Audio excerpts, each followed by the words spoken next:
not welcome at Thanksgiving this year, Cassandra, my sister Rhiannon announced over the phone, her voice dripping with fake sweetness. We've all discussed it, and frankly, your negative energy is just too toxic for a family gathering. I could hear my cousins laughing in the background. I smiled and said quietly, "That's unfortunate timing, Rhiannon. My lawyer was planning to be there at exactly 3 o'clock. The line went dead silent. Before we jump back in, tell us where you're tuning in from, and if this story touches you, make sure you're subscribed, because tomorrow I've saved something extra special for you. Let me paint you a picture of how spectacularly my family miscalculated. It was November 15th, exactly 1 week before Thanksgiving, when I received that phone call that would change everything. I was sitting in my office at Meridian Financial Consulting in downtown Whitmore Bay, reviewing quarterly reports, when my phone buzzed with Rhiannon's number. My sister, 2 years older than my 34 years, had always possessed this remarkable talent for delivering devastating news with the enthusiasm of a game show host. "Cassie," she chirped, using the nickname I'd repeatedly asked her not to use.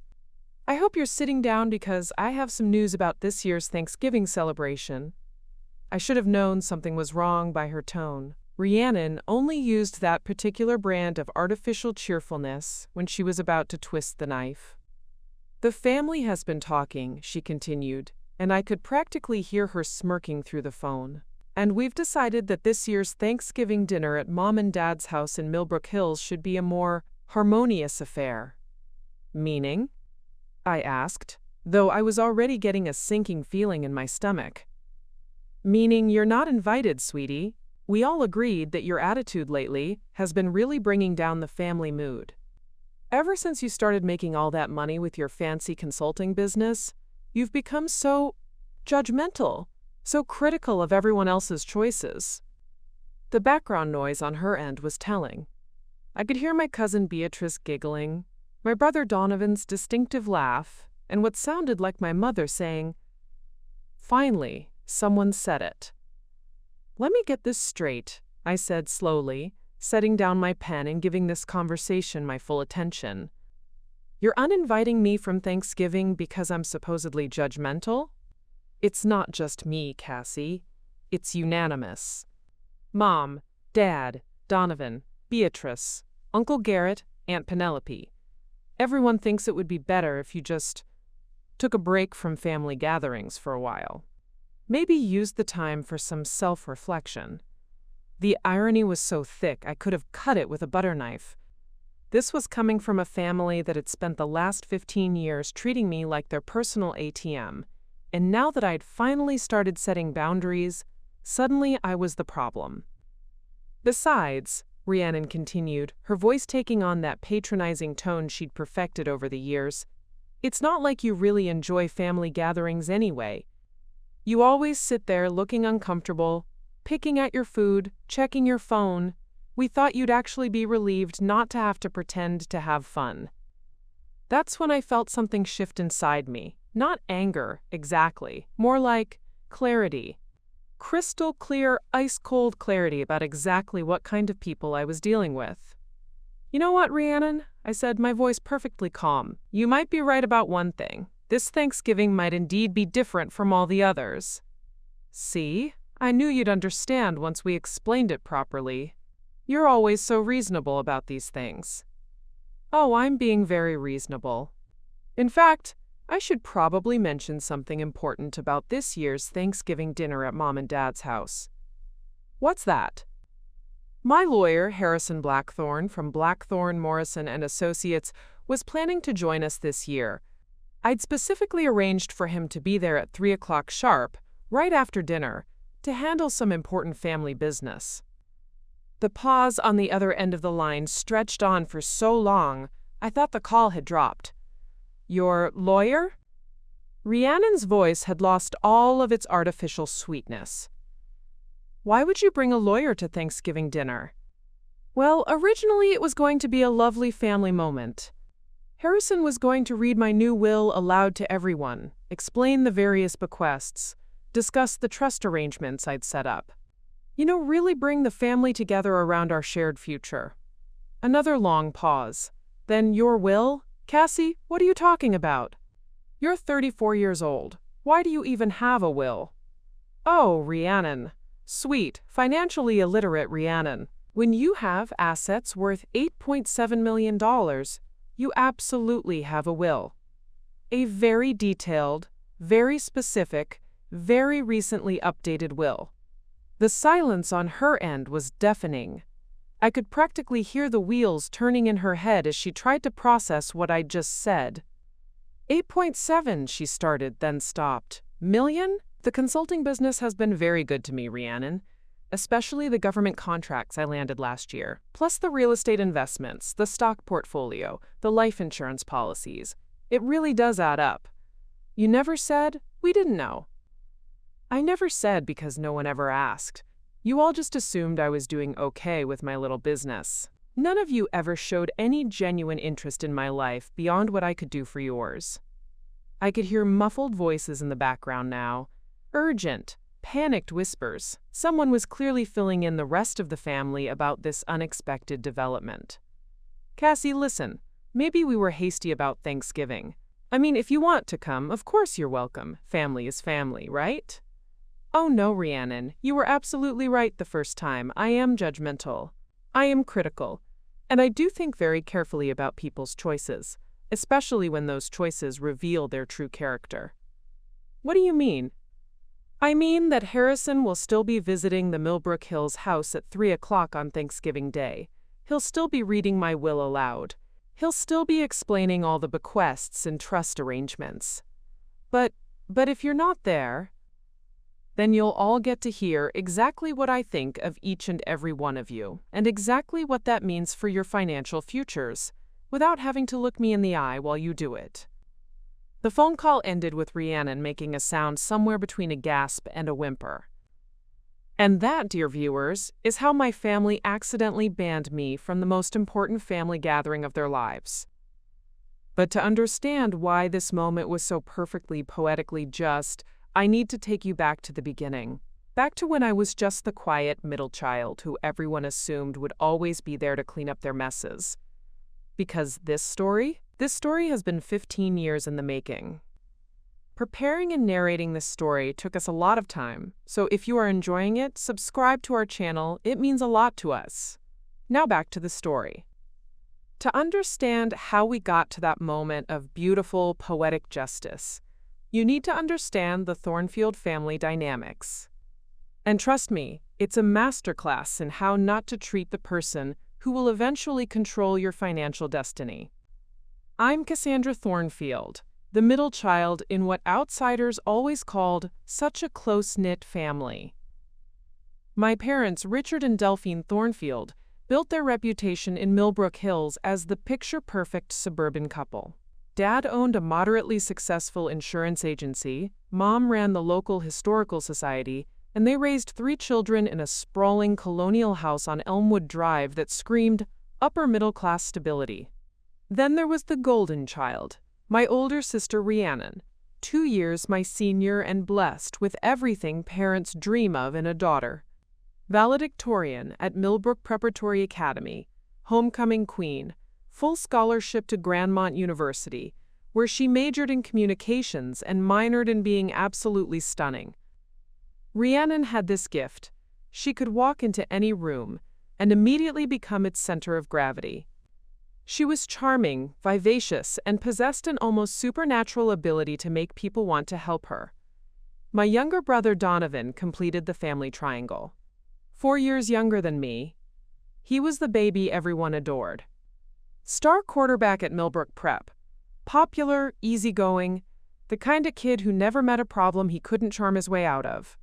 Donovan was everyone's favorite teachers, coaches, family friends. He had this infectious laugh and this way of making you feel like you were the most important person in the world when he talked to you. And then there was me.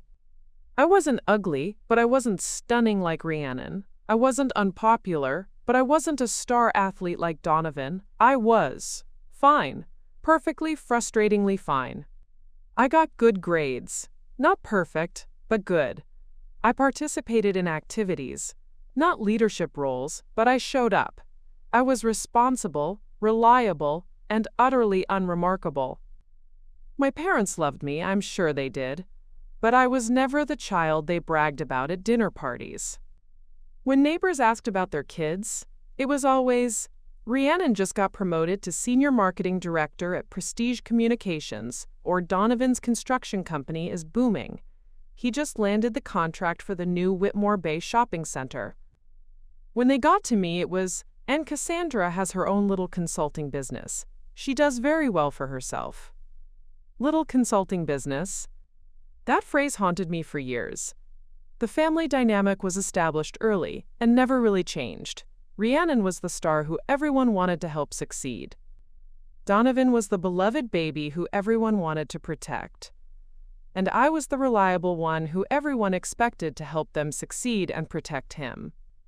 Family gatherings were a perfect microcosm of these roles. Rhiannon would sweep in 20 minutes late, always with some dramatic story about traffic or a work crisis, and everyone would rearrange themselves around her arrival. She'd commandeer the conversation, regaling us with tales from her high-powered marketing job or her latest romantic adventure. Donovan would arrive exactly on time, but somehow managed to be everyone's favorite anyway. He'd help Dad with the grill, charm Mom with compliments about her cooking, and generally be the entertaining, effortless presence that made everyone feel good about being there. I would arrive 15 minutes early with homemade dessert and wine that cost more than anyone else's contribution, help set the table, and spend the evening listening to everyone else's stories while contributing just enough to seem engaged, but never enough to redirect attention to myself. Not because I was shy, though everyone assumed I was. Not because I didn't have anything interesting to say, though that seemed to be the family consensus. But because I learned early that the path of least resistance was to be helpful, supportive, and quietly competent while letting the stars shine. This dynamic worked perfectly for everyone. Until it didn't. The first crack appeared when I graduated from Whitmore State University with a degree in finance and immediately started my own consulting firm instead of getting a real job at someone else's company. My parents were supportive but clearly puzzled. Why would I want to take such a risk when I could have a nice, stable position at an established firm? Rhiannon was more direct. Cassie, don't you think you're being a little ambitious? I mean, most people work for other people for a few years before they try to start their own thing. Donovan just laughed. Our little sister, the entrepreneur. That's so cute. But the consulting firm succeeded. More than succeeded, it thrived.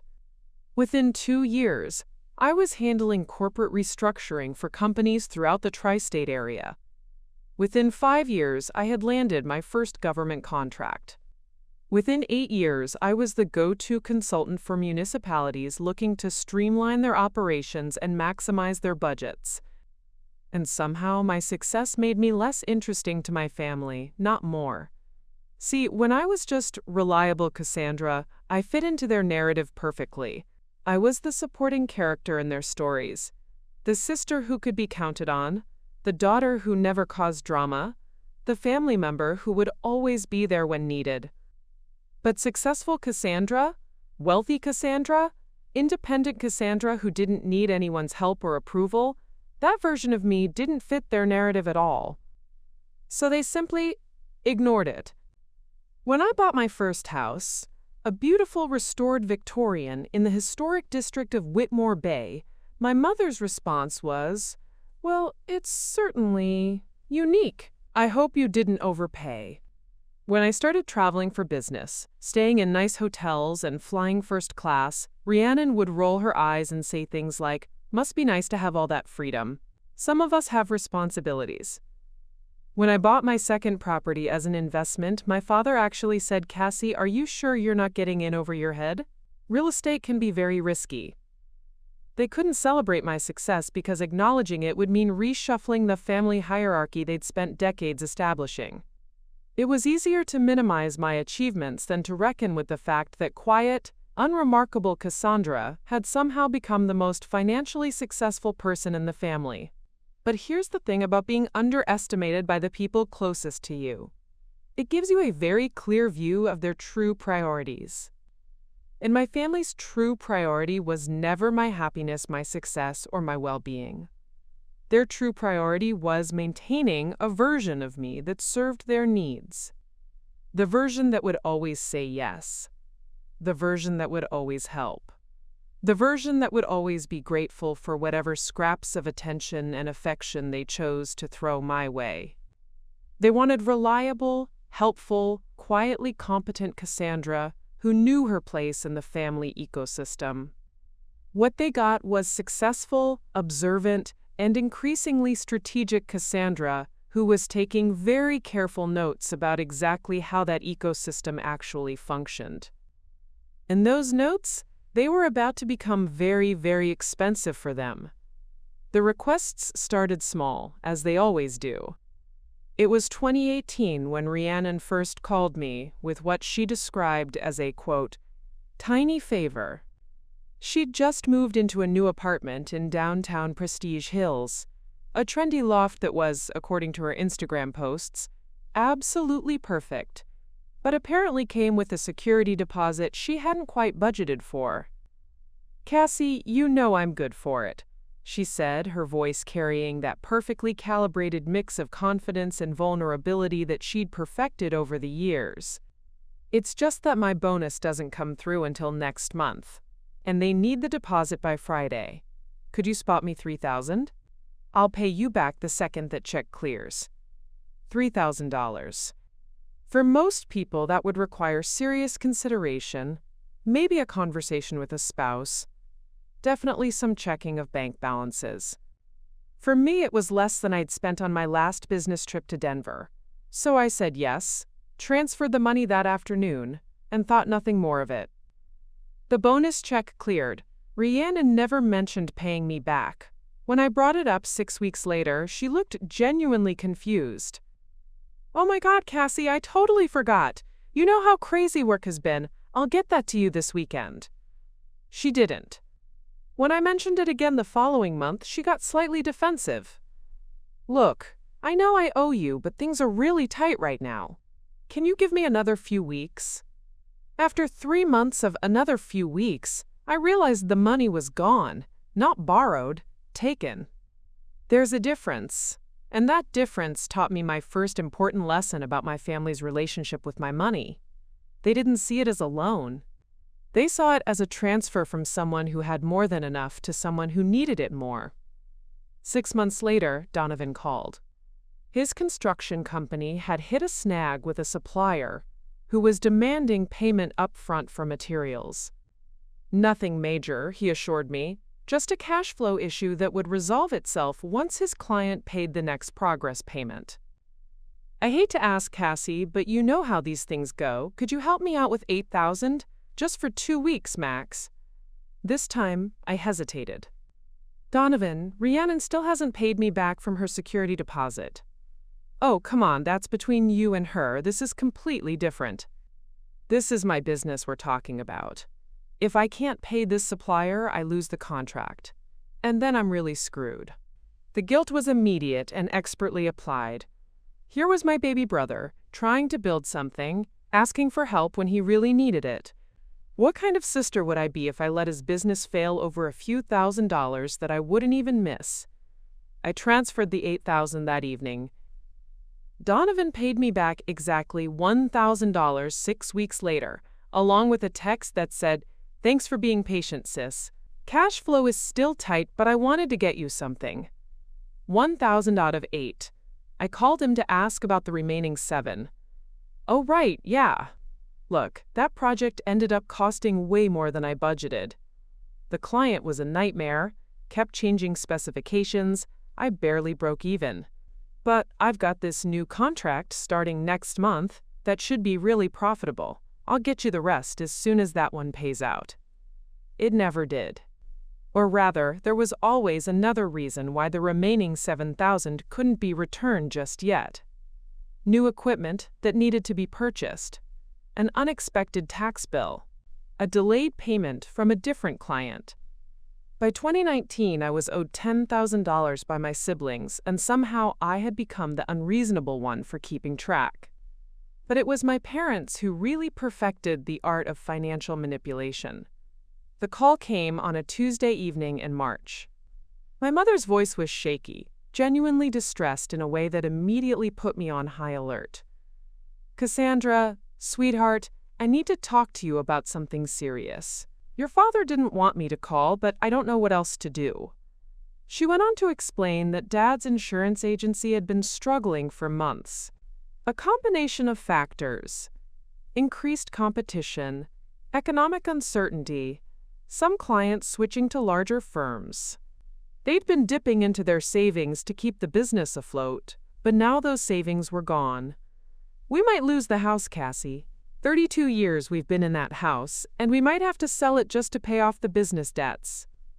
The house on Elmwood Drive wasn't just my childhood home. It was the centerpiece of my parents' identity in Millbrook Hills. Dad had bought it when he first started the agency, back when success seemed inevitable, and the future looked unlimited. Mom had spent decades decorating it, hosting dinner parties, building the kind of life that made neighbors envious. "How much do you need?" I asked. "Well, if we could just get caught up on the mortgage payments and cover the business operating expenses for a few months until things turn around, maybe $25,000? $25,000. It was the largest amount any family member had ever requested, but it was also the easiest yes I'd ever given. These were my parents. They'd raised me, supported me, believed in me when my consulting business was just an idea. If they needed help, of course I would help. I transferred the money the next day, along with a note that said, "For Dad's agency and the house. No rush paying it back, just focus on getting the business stabilized." 6 months later, my parents took a 2-week vacation to Tuscany. They posted dozens of photos: wine tastings, luxury hotels, cooking classes in picturesque villages. The captions were all about reconnecting and celebrating our anniversary, and "life is too short not to see the world." When I asked Mom about it, she seemed genuinely puzzled by my concern. "Oh, sweetheart, we got such a good deal on that trip. And after everything we've been through with the business stress, we really needed some time away." "But what about the agency? Is it doing better?" "Well, no, not exactly, but your father says these things take time. Rome wasn't built in a day, you know."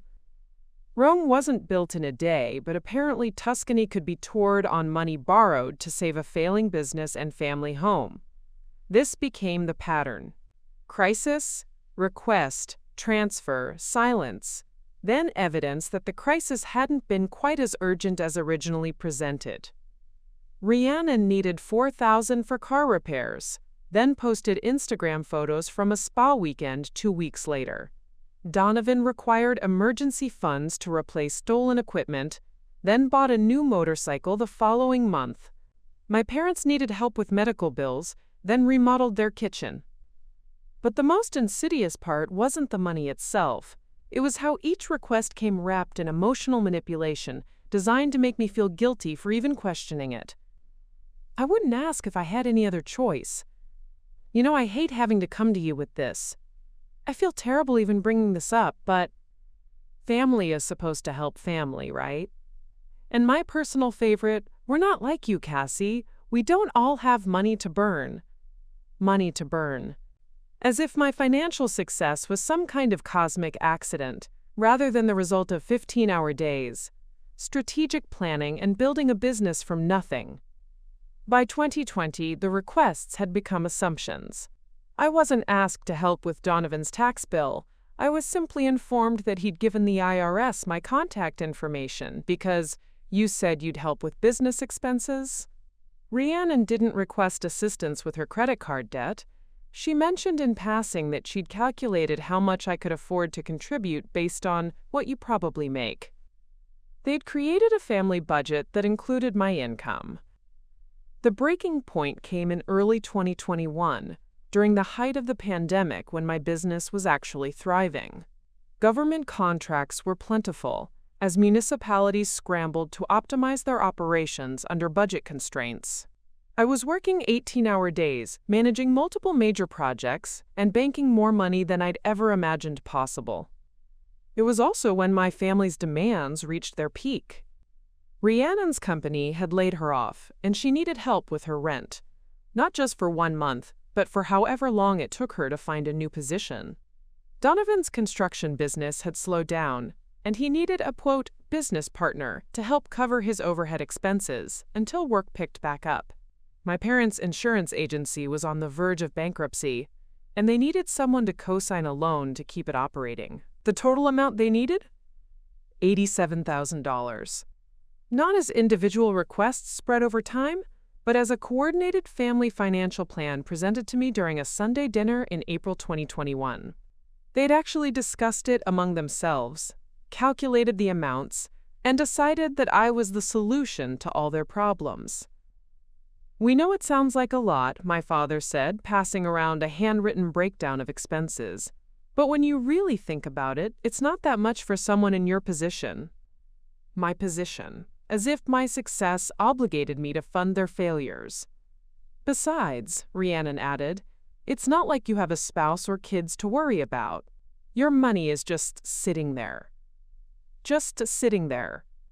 4 years of building a multi-million-dollar business, and to them, the fruits of that labor were just sitting there, waiting to solve their problems.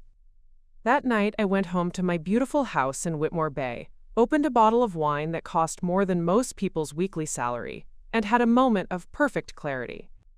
I wasn't their sister, daughter, or family member. I was their emergency fund with legs, and it was time to start charging interest. The $87,000 family plan should have been my wake-up call.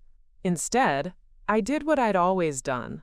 I said yes, transferred the money, and told myself it was the last time. But when you've spent decades training people that your boundaries are suggestions rather than rules, they don't suddenly start respecting them just because you quietly decide to change. What I didn't anticipate was how my compliance would be interpreted not as generosity, but as confirmation that their assessment of my role in the family was correct. I wasn't contributing to family financial discussions. I was the family financial solution. The shift in their behavior was immediate and unmistakable. Rhiannon stopped saying please when she needed money. Her requests became statements of fact. "Cassie, I need $1,500 for my car registration and insurance renewal. Can you send it to my account today?" No explanation of her own financial situation. No acknowledgement that this was a favor. No timeline for repayment. Just an expectation that I would handle it because that's what I did. When I hesitated, not refused, just hesitated, her response was swift and cutting. "Seriously? After everything you've helped with, you're going to be weird about $1,500? I thought we were past this." Past this. As if my previous generosity had somehow purchased perpetual financial obligation. Donovan's approach was different but equally entitled. He started including me in his business planning without asking. I'd received texts with photos of equipment he was considering purchasing, along with messages like, "This excavator would be perfect for the Morrison Creek project. It's $23,000, but it'll pay for itself in 6 months. When can you transfer the down payment?" Not, "Would you consider helping with the down payment?" Not, "I'm hoping to finance some new equipment and wondered if you might be willing to invest." Just, "When can you transfer the down payment?" As if my bank account was an extension of his business checking account. When I told him I needed more information before committing to such a large purchase, his response revealed just how fundamentally he'd misunderstood our relationship. "Come on, Cassie, you know I'm good for it. Besides, you're basically a silent partner at this point. You've got as much invested in this company's success as I do." A silent partner. In a business I'd never agreed to invest in, with a partner who'd never offered me equity, profits, or even detailed financial statements. But somehow, because I'd helped him through some cash flow problems, I was now responsible for his expansion plans. My parents' evolution was the most sophisticated and psychologically manipulative. They stopped positioning their requests as temporary loans and started framing them as family investment opportunities. "Cassandra, your father and I have been talking, and we think it's time you became more involved in the agency's future," my mother announced during a Sunday dinner in August 2021. We're not getting any younger, and eventually this business will need new leadership. She went on to explain their vision. I would provide capital for a major expansion, new office space, additional staff, updated technology, comprehensive marketing campaign. In return, I would gradually take over operations and eventually inherit the entire agency. Think of it as securing your own financial future, Dad added. You've been so generous helping us through the rough patches. This way, all that money you've contributed becomes an investment in something that will eventually be yours anyway. The amount they needed for this investment opportunity? $115,000. The psychological manipulation was masterful. They'd reframed my previous financial assistance not as gifts or loans, but as preliminary investments in a business I was apparently destined to inherit. They'd transformed their need for money into my opportunity for future security. And they'd positioned any reluctance on my part not as reasonable financial caution, but as a lack of vision for our shared family legacy. When I asked to see the business's financial records before making such a significant commitment, their reaction was swift and telling. "Financial records?" my mother repeated, as if I'd asked to audit their personal diary. "Sweetheart, this is family. We don't need contracts and spreadsheets between us." "Besides," my father added, "you've been supporting the business for years already. You know better than anyone how things stand." But I didn't know how things stood. I'd been sending money to cover immediate crises without ever seeing the bigger financial picture. For all I knew, the insurance agency was profitable, and they'd been using my contributions to fund their lifestyle rather than business operations. When I insisted on seeing actual numbers before committing to such a large investment, their disappointment was palpable and pointed. "I have to say, Cassie, this is a side of you we've never seen before," my mother said, her voice carrying that particular tone of hurt that she'd perfected over the years. "Since when do you not trust your own parents?" "It's not about trust," I tried to explain. "It's about making informed financial decisions." "No," my father interjected. "It's about family. And family means having faith in each other. If you can't trust us with something like this, then maybe we've misjudged your feelings about being part of this family's future." There it was, the nuclear option. Agree to their financial demands or face questions about my commitment to the family itself. But the real escalation came in the fall of 2021, when they stopped treating my money as separate from theirs entirely. I discovered this in October when my credit card statement included charges I hadn't made. Expensive dinners at restaurants I'd never been to, purchases from stores I'd never shopped at, online orders shipped to addresses that weren't mine. When I called the credit card company, they confirmed what I already suspected. Someone had been using my account information to make purchases. The charges totaled nearly $4,000 over 6 weeks. I knew immediately who was responsible, but I decided to give my family the benefit of the doubt. Maybe it was an honest mistake. Maybe someone had accidentally grabbed the wrong card. Maybe there was a reasonable explanation. I brought it up during the next family dinner, keeping my tone light and non-accusatory. "Hey, I had some weird charges on my credit card this month. Has anyone accidentally used my card information for anything?" The silence around the table was deafening. Then Rhiannon spoke up. "Oh, right. I used your card number for that catering order for Mom's birthday party. I figured you'd want to contribute anyway, and it was easier than asking you to transfer money. And I got those work boots through your Amazon account," Donovan added casually. "My card was maxed out, and I needed them for the Henderson job. I was going to tell you." My mother chimed in. "I may have used your information for some grocery deliveries when I was planning that dinner party for your father's clients. You always say we should let you know if we need anything." They'd helped themselves to my credit card information and spent $4,000 without asking, without telling me, and without any apparent understanding that this was theft. When I pointed this out, their reaction wasn't shame or apology. It was irritation that I was making such a big deal about it. "Cassie, we're family," Rhiannon said with exasperation. "It's not like we bought luxury items." We bought things for family events that you would have contributed to anyway. Besides, Donovan added, you've spent way more than that helping us with other stuff. This is nothing compared to what you've already given us. And frankly, my mother concluded, I'm a little hurt that you're treating us like criminals over some grocery deliveries and work boots. Since when did money become more important to you than family? That question hung in the air like a toxic cloud. Since when did money become more important than family? The answer was simple. Since my family decided that respecting my financial boundaries was optional, that my consent was unnecessary, and that my bank account was community property. But what really crystallized my understanding of how far things had deteriorated was what happened next. Instead of apologizing for the unauthorized charges, they demanded I increase my credit limits so they could use my cards more efficiently in the future. If you're going to be uptight about us asking permission every time, Rhiannon said, then just give us higher limits so we don't have to worry about maxing anything out. They wanted me to make it easier for them to spend my money without my consent. That night, I went home and did something I should have done years earlier. I started documenting everything. Every request, every transfer, every entitled demand, every guilt trip, every boundary violation. I created spreadsheets tracking the money, saved screenshots of their social media posts showing how they'd actually spent it, and began recording our conversations about finances.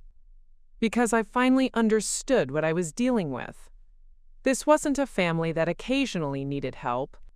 This was a family that had systematically groomed me to fund their lifestyles while convincing me that resistance was selfish and documentation was betrayal. They thought they had trained me perfectly. They were about to learn how wrong they were. The final breaking point came in September 2024, exactly 2 months before that fateful phone call about Thanksgiving dinner. But it wasn't another request for money that finally shattered my willingness to maintain the status quo. It was something far more insidious and revealing about who my family really was when they thought I wasn't paying attention. I discovered it entirely by accident while helping my cousin Beatrice set up her new laptop. Beatrice had always been the family gossip, but she was also technologically hopeless. So when she asked for help transferring files from her old computer, I agreed to spend a Saturday afternoon at her apartment in Riverside Gardens. We were halfway through the process when she stepped out to take a phone call, leaving me alone with her laptop and a file transfer that was taking forever. That's when I noticed she'd left her Facebook Messenger open, and one particular conversation thread caught my eye. It was a group chat called Thornfield Financial Planning, with participants including Rhiannon, Donovan, my parents, Uncle Garrett, Aunt Penelope, and several other extended family members. The name alone made my stomach clench, but it was the most recent messages that made me feel physically sick. Rhiannon had written, "Update on the Cassie situation. She's being weird about the credit card thing, but I think she'll get over it. She always does. I'm planning to ask for help with my lease renewal in December. Anyone else have requests coming up?" Donovan's response, "I need her to cover the insurance on the new equipment, probably around $8K. Should I wait until after your lease thing?" My mother had chimed in, "Your father wants to discuss the Florida condo idea with her soon. We think she'd be willing to go in on a vacation property that the whole family could use." But it was my father's message that really stopped me cold. "We need to be strategic about this. Cassie's been tracking expenses more carefully lately. I think we need to space out our requests and make sure we have good reasons ready." Strategic. They were being strategic about how to extract money from me. I scrolled up through months of conversation history, and what I found was a comprehensive family strategy for managing their primary financial resource, me. They'd been coordinating their requests to avoid overwhelming me. They'd been sharing tactics that worked best for different types of asks. They'd been analyzing my responses and adjusting their approaches accordingly. From March, Rhiannon writing, "The key with Cassie is to make it seem urgent but not catastrophic. If you sound too desperate, she asks too many questions. If it's not urgent enough, she suggests you handle it yourself." From June, Donovan sharing, "I found that mentioning business growth opportunities works better than asking for help with problems. She responds better when she thinks she's investing in something rather than just bailing me out. From August, my mother's advice: remember, Cassie feels guilty when she thinks she's being unsupportive. If she hesitates, remind her how much family means and how generous she's always been. She hates disappointing people. They'd turned manipulating me into a family project, complete with documented best practices and coordinated scheduling. But the conversation that made me feel truly sick was from just 2 weeks earlier, right after the credit card incident. Uncle Garrett had written, "Is anyone else concerned that Cassie might start setting boundaries? She seemed pretty upset about the card thing." My father's response: "She'll calm down, she always does. Cassie hates conflict more than she loves money. As long as we don't push too hard too fast, we'll be fine." Rhiannon had added, "Exactly. She's not going anywhere. Where would she go? We're her family. And honestly, what else is she going to do with all that money? She doesn't have kids, doesn't travel much, lives in that same house. She needs us to have a purpose for her money." Donovan's contribution was the knife that twisted deepest. Plus, let's be real, we've trained her for years to think that love equals financial support. She's not going to risk losing her family over money. She's too afraid of being alone. They'd psychologically profiled me. They understood exactly which emotional buttons to push, which fears to exploit, which guilt trips would be most effective. And they'd been sharing this information with each other like an instruction manual for manipulation. But the message that finally broke something fundamental inside me was from just 5 days earlier.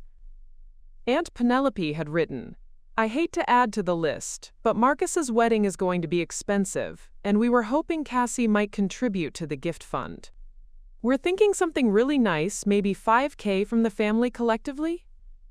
$5,000 for a wedding gift for my cousin Marcus, whom I saw maybe twice a year and who had never shown any interest in my life beyond polite small talk at family gatherings." My mother's response: "I think that's reasonable. She'll want to look generous in front of the extended family. I'll bring it up at Sunday dinner." Rhiannon's addition: "Should we mention that Marcus specifically asked for her to contribute, or just say it's a family thing?" Donovan's suggestion: "Family thing is better. If she thinks Marcus asked specifically, she might wonder why he didn't ask her directly." They were orchestrating a con, not just taking money from me, but crafting elaborate lies about who was asking, why they needed it, and what it was for. I screenshot every single message in that thread, going back 18 months. What I found was a detailed record of how they'd systematically identified my psychological vulnerabilities and exploited them for financial gain. They knew I feared being excluded from family events, so they made sure their requests always included some element of family participation.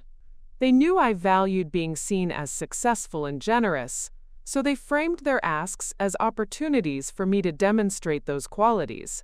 They knew I avoided conflict, so they made resistance seem petty and unreasonable. But perhaps most damaging was discovering how they really talked about me when they thought I couldn't hear. From Rhiannon: "Cassie's kind of pathetic, honestly. She's so desperate to feel needed that she'll pay any amount to stay relevant in our lives." From Donovan: "I almost feel bad sometimes, but then I remember she chose not to have a real family of her own. At least this way she gets to feel important." From my mother: "She's always been different from other girls, less social, less nurturing. I think helping financially is her way of trying to connect with people." And from my father, the man who'd raised me, who'd supposedly been proud of my success: "Cassie's problem is she thinks money can buy love. We might as well let her keep thinking that it's working out pretty well for everyone." I sat in Beatrice's apartment, staring at these messages, feeling something fundamental shift inside my chest. It wasn't anger exactly. It wasn't even hurt, though there was plenty of that. It was clarity. For years, I'd told myself that my family's financial demands were just family being family, that their increasing entitlement was a side effect of stress and difficult circumstances, that their lack of gratitude was just poor communication, not fundamental character flaws. But this conversation thread revealed the truth. They didn't see me as a family member who was generous. They saw me as a financial resource that needed to be managed carefully to ensure continued productivity. They didn't love me despite taking my money. They loved me because I gave them money. And they'd spent months analyzing how to make sure I kept giving it. When Beatrice returned from her phone call, I was closing her laptop. "All done with the transfer?" she asked cheerfully. "All done," I replied, my voice perfectly steady. That night, I went home and made a decision that would change everything. I called Harrison Blackthorne, the estate planning attorney, who'd handled my will updates over the years, and scheduled an emergency appointment for the following Monday. "I need to make some significant changes to my estate plan," I told him, "and I need to discuss some legal protections for my assets." "Of course," Harrison replied. "What's prompted this urgency?" I thought about how to explain it. How do you tell someone that you've just discovered your entire family has been running a years-long psychological operation designed to extract maximum financial benefit from your emotional vulnerabilities? Let's just say I've received some new information about my beneficiaries that requires immediate attention. Harrison, being an excellent attorney, didn't ask for details. We scheduled the appointment for Monday morning at 9 a.m. That weekend, I did something I'd never done before. I calculated exactly how much money I'd given my family over the past 6 years. The total was staggering, $347,000. Not including the credit card charges they'd made without permission. Not including the business expenses I'd covered for Donovan that he'd never properly accounted for. Not including the investment opportunities with my parents that had never materialized into actual returns. $347,000, given freely and gladly to people who'd been strategizing about how to get more, while mocking my motivations for giving it.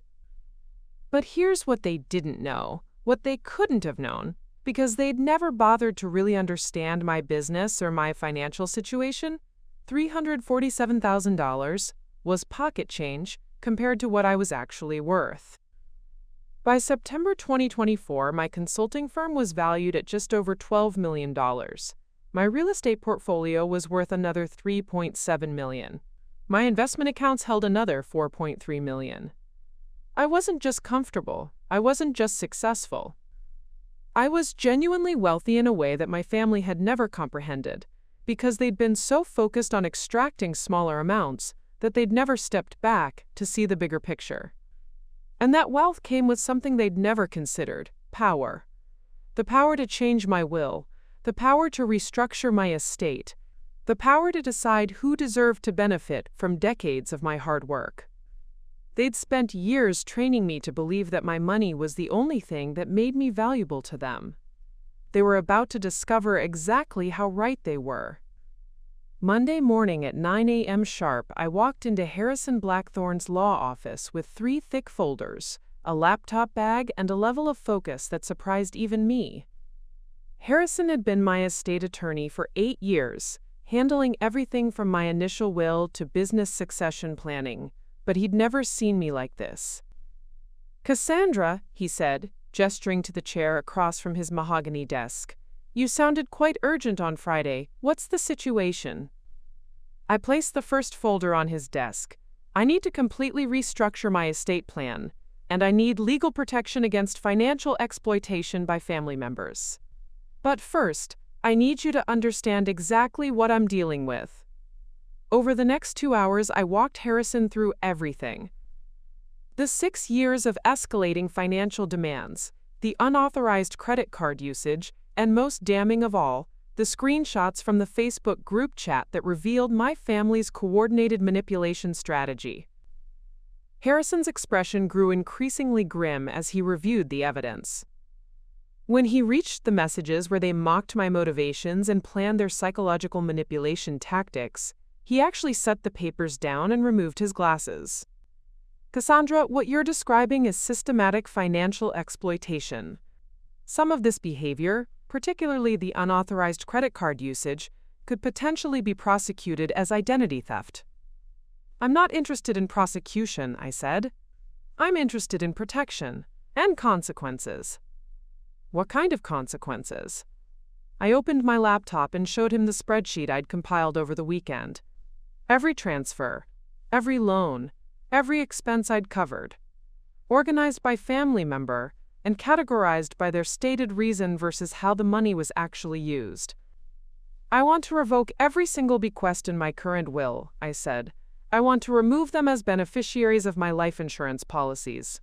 I want to eliminate their access to any inheritance, trust funds, or financial benefit from my estate. Harrison nodded slowly. That's certainly your right. What would you like to do with those assets instead? Charity, education, environmental causes, anyone except them. And you want this to be legally bulletproof? Absolutely. I want it structured so that if anything happens to me, they get nothing, and they can't contest it successfully. Harrison spent the next hour explaining my options. We could create an irrevocable trust with charitable beneficiaries. We could restructure my will with detailed explanations for the disinheritance that would make challenges nearly impossible. We could establish legal barriers that would prevent any family member from claiming undue influence or mental incapacity. The key, Harrison explained, is documentation. If we can demonstrate that your decisions were made rationally, with full knowledge of the consequences, and based on their documented behavior rather than emotional reactions, any legal challenge becomes extremely difficult. That's when I opened the second folder. I've been thinking about documentation, I said. What I'd compiled over the weekend was more than just financial records. I'd created a comprehensive dossier of my family's behavior that would make any attorney proud. Bank records showing every transfer I'd made, cross-referenced with social media posts proving how the money was actually spent, screenshots of the Facebook group chat with timestamps and participant verification, credit card statements highlighting unauthorized charges alongside text messages where family members admitted to making them. But I'd gone further than that. I'd documented the pattern of emotional manipulation using their own words, text messages where they guilted me for hesitating to send money, voicemails where they questioned my commitment to family when I asked for repayment timelines, email exchanges where they positioned their financial irresponsibility as my opportunity to demonstrate love. I'd even created a timeline showing how their lifestyle improvements correlated directly with my financial contributions. Rhiannon's apartment upgrades, Donovan's equipment purchases, my parents' home renovations, all funded by my loans while they claimed to be struggling financially. This is remarkably thorough, Harrison said, reviewing the documentation. You've essentially created a legal brief demonstrating systematic exploitation. I'm a financial consultant, I replied. Documentation is what I do. Harrison smiled for the first time that morning. Yes, well, your family picked the wrong person to financially manipulate. We spent another hour crafting the new will. Every previous bequest to family members was revoked and redirected to organizations that actually aligned with my values. The Meridian Bay Education Foundation would receive funds for need-based scholarships. The Whitmore Environmental Conservancy would get money for land preservation. The local women's shelter would receive an endowment for financial literacy programs. What about personal items? Harrison asked. Family heirlooms, sentimental pieces? I thought about my grandmother's jewelry, the antique furniture I'd inherited, the family photos and mementos that might have sentimental value. Auction everything, I said. Add the proceeds to the charitable bequests. You're certain about this? Completely. They've made it clear that my only value to them is financial. Let them understand exactly what that means. But the new will was just the beginning. Harrison and I spent the rest of that week creating a comprehensive legal strategy for what I'd started thinking of as the Thanksgiving revelation. First, we drafted detailed financial protection documents, new power of attorney designations that removed all family members, updated emergency contacts, revised business succession plans that eliminated any family involvement in my company's future. Second, We created what Harrison called insurance documentation letters, to be delivered to each family member explaining exactly why they'd been removed from my estate, supported by specific examples of their exploitation and manipulation. Third, and most importantly, we planned the delivery method. You could simply have these documents served by courier, Harrison suggested. Clean, professional, legally sound. No, I said. I want to deliver this information personally. And I want to do it in a way that demonstrates just how thoroughly they've underestimated me. That's when I told Harrison about my family's tradition of reading important family announcements during Thanksgiving dinner. How my grandfather had announced his business expansion plans during Thanksgiving 1987. How my parents had revealed their engagement at Thanksgiving 1985. How major family news was always shared during that specific meal. I want you to join us for Thanksgiving dinner, I said. I want you to formally read my new will aloud to the entire family, exactly the way family announcements have always been made. Harrison raised an eyebrow. That's quite dramatic. They've been dramatic for 6 years. This is just my turn. We scheduled the will reading for Thanksgiving Day, November 28, 2024, at 3 p.m., right after dinner, when the family would be gathered, relaxed, and completely unprepared for what was coming. But I wasn't done with my preparation. Over the next 6 weeks, I quietly implemented additional protective measures. I changed all my passwords and security questions. I notified my bank, credit card companies, and investment firms about potential family members attempting unauthorized access to my accounts. I even had my home security system upgraded and programmed to specifically alert me if any family member approached my property. Most importantly, I began documenting every single interaction with my family between that Monday in September and Thanksgiving Day. Every text message, every phone call, every casual comment about money or financial expectations. What I discovered during those 8 weeks was that once you start really paying attention to manipulation tactics, you can't unsee them. Rhiannon's casual mention that her lease was coming up for renewal, followed by a comment about how expensive rent had become. Donovan's detailed description of a lucrative construction project that would require some upfront equipment investment. My parents' sudden interest in discussing retirement planning and their concerns about having enough money to maintain their lifestyle. They were laying the groundwork for their next round of financial requests, completely unaware that I was documenting every strategic conversation for my attorney. The most telling moment came 3 weeks before Thanksgiving, when my mother called with what she described as exciting family news.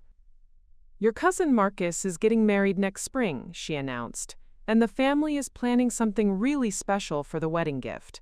We were thinking we could all contribute to something meaningful, maybe a down payment for their first house. There it was, the wedding gift scheme I'd seen them planning in the Facebook group chat. How much were you thinking? I asked. Well, if everyone contributes proportionally based on what they can afford, we estimated maybe $5,000 from you. Does that seem reasonable? Reasonable.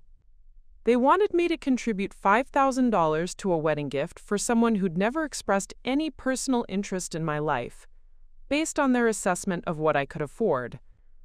Let me think about it, I said. Of course, sweetheart, no pressure. We just want to do something special as a family. After that call, I added another item to my Thanksgiving Day agenda. Harrison would be reading my new will, but I would be addressing the family gift contribution personally. Because by Thanksgiving Day, I wanted my family to understand exactly how expensive their manipulation had become. The final piece of my preparation was perhaps the most important. I practiced. For weeks, I rehearsed how I would remain calm when they inevitably became angry, defensive, and accusatory. I prepared responses to every guilt trip, every emotional manipulation, every attempt to make me feel like the villain in their story. Because I knew that when Harrison finished reading that will, my family would try to use every psychological weapon they'd spent years perfecting against me. The difference was that this time, I'd be ready for all of them. November 28, 2024, Thanksgiving Day. The day my family had specifically uninvited me from, not knowing they'd just excluded themselves from the most important family meeting of their lives. At exactly 2:45 p.m., Harrison Blackthorne's silver Mercedes pulled into the circular driveway of my parents' house on Elmwood Drive in Millbrook Hills. I watched from my car, parked strategically across the street, as he retrieved his leather briefcase and walked purposefully toward the front door. Harrison looked every inch the expensive attorney he was, perfectly tailored navy suit, silver hair, the kind of commanding presence that immediately communicated serious business. At 63, he'd handled more high-stakes family disputes than anyone else in the tri-state area, and he'd insisted on arriving exactly on time. Punctuality establishes authority, he'd told me during our final preparation meeting. When you're delivering life-changing information, you want to control every aspect of the presentation. My phone buzzed with a text from Harrison, in position. Family is surprised to see me. Give me 2 minutes to establish context, then come in. I sat in my car, hands steady on the steering wheel, watching the windows of the house where I'd grown up. I could see movement inside, figures gathering in the living room, probably confused about why a lawyer had appeared at their Thanksgiving dinner. What they didn't know was that for the past 8 weeks, I'd been in constant contact with Harrison, refining every detail of what was about to happen. We'd war-gamed every possible reaction, prepared responses to every guilt trip and manipulation tactic, and structured the revelation to be legally bulletproof and emotionally devastating. My phone buzzed again. Ready for you. I walked up the familiar pathway to the front door, past the maple tree I'd climbed as a child, past the rose bushes my mother had planted when we first moved here. Everything looked exactly the same as it had for 30 years, but I felt like I was approaching the house of strangers. The front door was unlocked, as it always was during family gatherings. I walked in to find the entire family gathered in the living room, their faces a mixture of confusion and barely concealed annoyance. Rhiannon was the first to speak. "Cassie, what are you doing here? We told you." "That I wasn't welcome for Thanksgiving dinner," I interrupted, my voice perfectly calm. "Yes, I remember. Unfortunately, you scheduled your family vote for the same day I'd arranged some important family business." Harrison stood beside the fireplace, his briefcase open on the coffee table. He looked completely comfortable, as if appearing at hostile family gatherings was just another Tuesday for him. "Everyone," I said, "I'd like you to meet Harrison Blackthorne, my estate planning attorney. Harrison, this is my family." The silence in the room was absolute. I could see the wheels turning in their heads as they tried to process why I'd brought a lawyer to what was supposed to be my banishment from family events. My father was the first to find his voice. "Cassandra, what's going on here? Why do you have an attorney with you?" "Because," I said, taking a seat in the armchair that had always been my grandmother's favorite, "Harrison has some important documents to read to all of you. Documents that I think you'll find very illuminating." Donovan shifted uncomfortably on the couch. "Documents? What kind of documents?" Harrison cleared his throat and opened a leather folder. "I'm here to formally read Mrs. Thornfield's last will and testament, as recently revised and executed. This reading is being conducted at her specific request and in accordance with her wishes for transparent family communication." My mother's face went white. "Her will? Cassie, why are you... You're only 34 years old. Why are you having your will read to us?" "Because," I said, meeting her eyes directly, "I want you to understand exactly what my death would mean for each of you. And more importantly, I want you to understand what my life means to each of you." Harrison adjusted his glasses and began reading in his clear, authoritative voice. "I, Cassandra Marie Thornfield, being of sound mind and body, do hereby revoke all previous wills and testaments, and declare this to be my final will and testament." As Harrison read through the standard legal language, I watched my family's faces. They were still confused, still unsure why they were being subjected to what felt like a bizarre legal formality. Rhiannon kept glancing at me with that expression she'd perfected over the years, the look that said I was being unnecessarily dramatic and she was humoring me. That expression changed dramatically when Harrison reached the bequest section. To my sister, Rhiannon Marie Thornfield, I leave the sum of $1 to be paid from petty cash in recognition of her years of strategic financial planning regarding my assets. Rhiannon's mouth fell open. What? Strategic financial planning? What does that mean? Harrison continued without pausing. To my brother, Donovan James Thornfield, I leave the sum of $1 to be paid from petty cash in recognition of his innovative business partnership proposals that never included actual partnership agreements. Business partnership proposals? Donovan repeated, his voice rising. Cassie, what the hell is this? To my parents, Richard William Thornfield and Delphine Rose Thornfield, I leave the sum of $2 collectively to be paid from petty cash in recognition of their creative investment opportunities that never included actual investments or returns. My father stood up abruptly. This is ridiculous. Cassie, what are you trying to prove with this performance? Harrison's voice never wavered as he continued. The remainder of my estate, valued at approximately $21.4 million, is to be distributed among the following charitable organizations. The room exploded.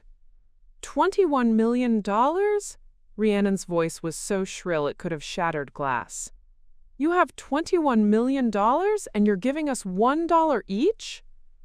Wait, Donovan said, his face cycling through shock, confusion, and anger. 21 million? How do you have $21 million? My mother was staring at me like I'd grown a second head. Cassandra, this can't be real. You run a small consulting business. You live in a modest house. You don't even take expensive vacations.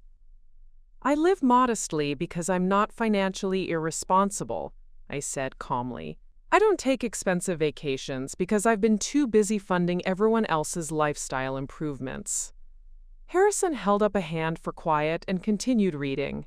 This distribution reflects my desire to support organizations that align with my values of financial responsibility, genuine gratitude, and honest communication, values that I have found lacking in my immediate family relationships.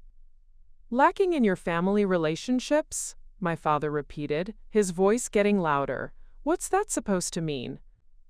It means, I said, standing up slowly, that Harrison isn't just here to read my will.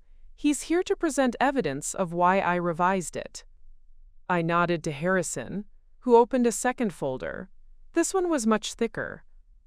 Over the past 6 years, Harrison began, Mrs. Thornfield has documented extensive evidence of systematic financial exploitation by family members.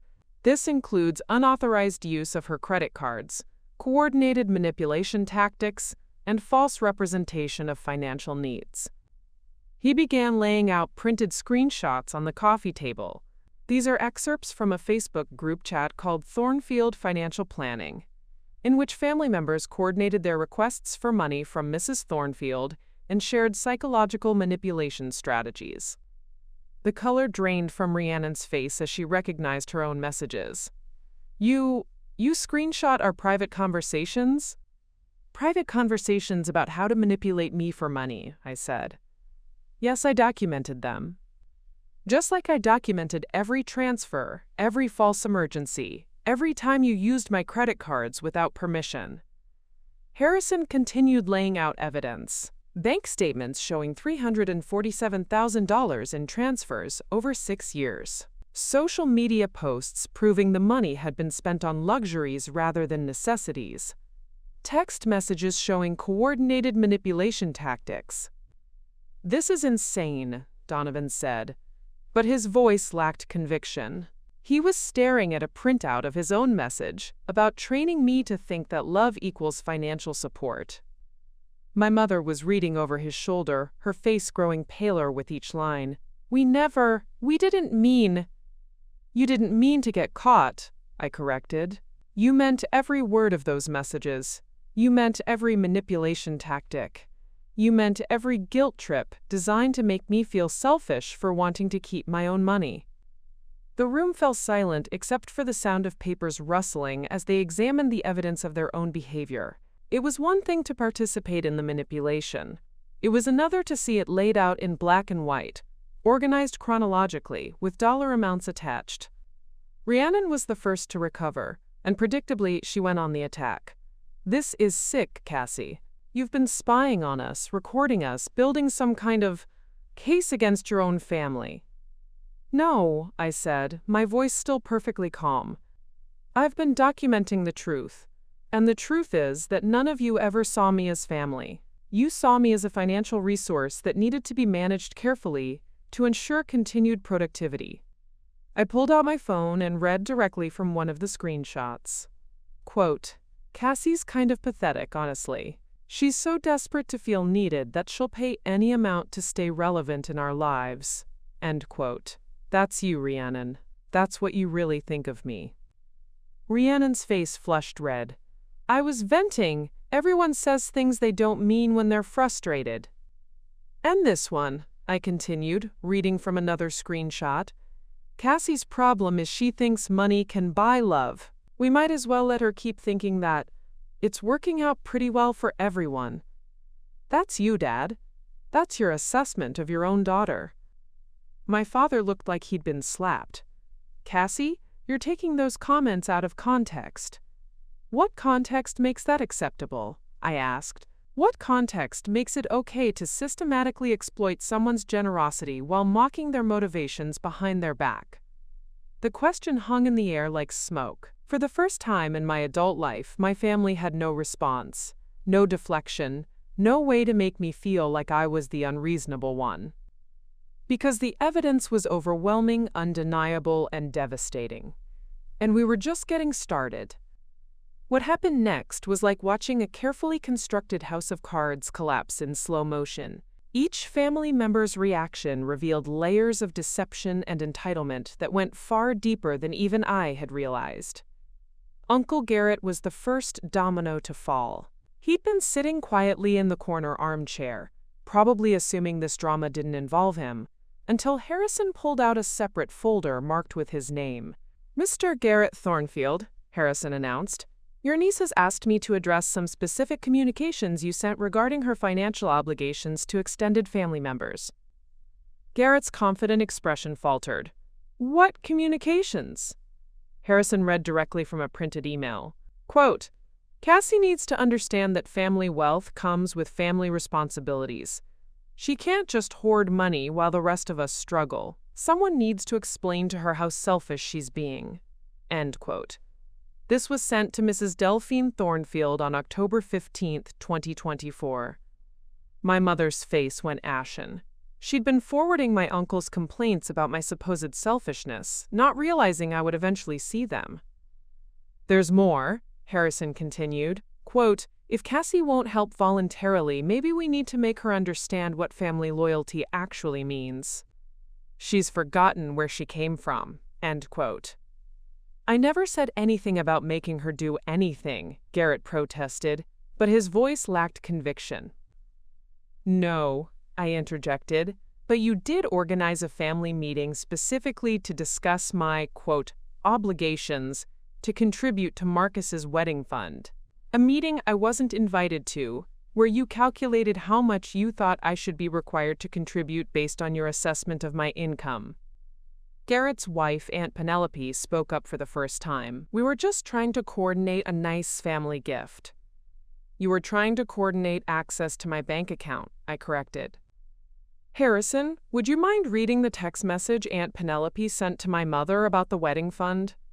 Harrison consulted another document. Quote, the key is making sure Cassie feels like it was her idea to contribute. If we suggest an amount that's too low, she might offer more. If we ask for too much, she might get suspicious. I think $5,000 is the sweet spot. Generous enough to make us look good, not so much that she starts asking questions about who else is contributing what. End quote. Penelope's mouth opened and closed, like a fish gasping for air. The extended family had been running their own side operation, calculating how to extract maximum money from me while minimizing their own contributions. But the real unraveling began when Harrison opened what he called the family financial analysis. Mrs. Thornfield asked me to conduct a comprehensive review of her family members' actual financial situations versus their stated needs when requesting assistance, Harrison announced. The results are quite illuminating. He spread out a series of documents that looked like professional credit reports, because they were. Mr. Donovan Thornfield, Harrison began, at the time you requested $8,000 for emergency business expenses in March 2023, your business checking account contained over $47,000, and your personal savings account contained an additional $23,000. Donovan's face went from red to white in seconds. How do you? You can't just get people's financial records. Actually, Harrison replied calmly, when someone has repeatedly committed what could be considered financial fraud against my client, I have several legal avenues for investigating their actual financial status.